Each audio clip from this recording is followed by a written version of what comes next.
This story is being published by Politico as part of a content partnership with the South China Morning Post. It originally appeared on scmp.com on October 5, 2018.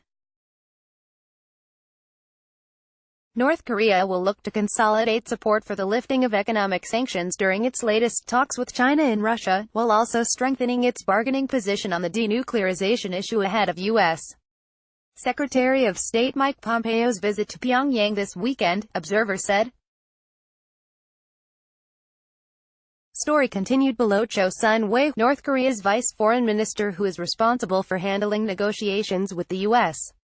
on denuclearization, left Pyongyang on Thursday, according to a report by the Korean Central News Agency.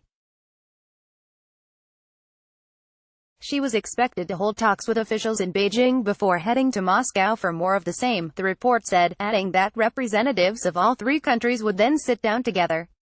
It did not elaborate. The announcement was made ahead of Pompeo's visit to Pyongyang on Sunday, where he is expected to negotiate a deal with North Korean officials on the details of the denuclearization process. Washington on Thursday imposed sanctions against a Turkish company, its directors and a North Korean diplomat in Mongolia for trading weapons and luxury goods with the hermit state. Wi Sung-rak, a former South Korean ambassador to Russia and visiting professor at Seoul National University, said that bringing an end to the sanctions on Pyongyang, imposed both by the United States unilaterally and the United Nations as a whole, was favored to top the agenda for the trilateral talks. North Korea, China and Russia are most likely to discuss the lifting of the sanctions and to converge their positions, he said, adding that the trilateral talks would be a first for the three countries. China and Russia have already expressed their support for lifting them at recent UN Security Council meetings, Wi said. The staging of the three-way talks might also be an expression of dissatisfaction at the U.S.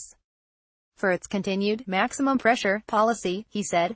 By signing up you agree to receive email newsletters or alerts from Politico. You can unsubscribe at any time. China and Russia were at odds with the U.S.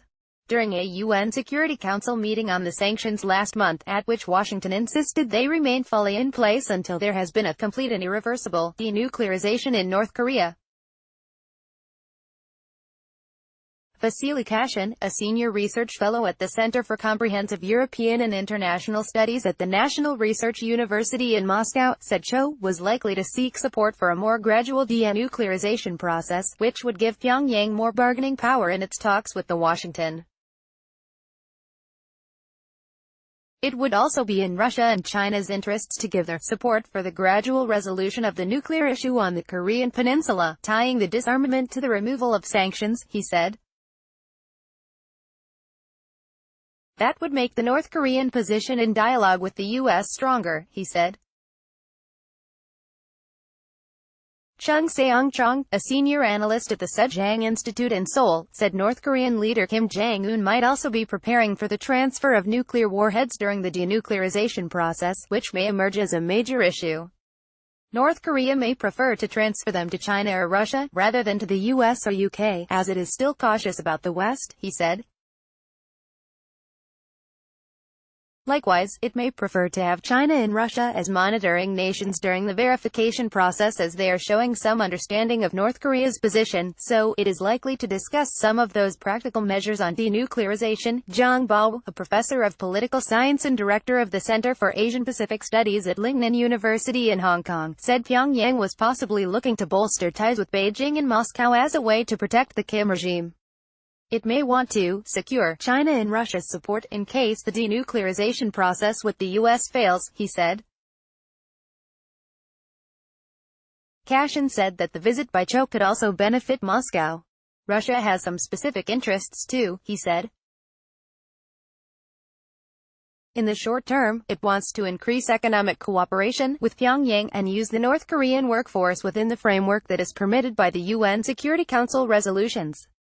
In the long term, it wants to create new infrastructure projects connecting Russia and South Korea. Choe's visit represented that new reality, he said.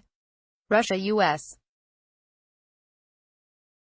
relations have already been destroyed, and Sino-US relations are being destroyed. It is a great opportunity for North Korea to deepen its relations with Moscow and Beijing. Jump to sidebar section.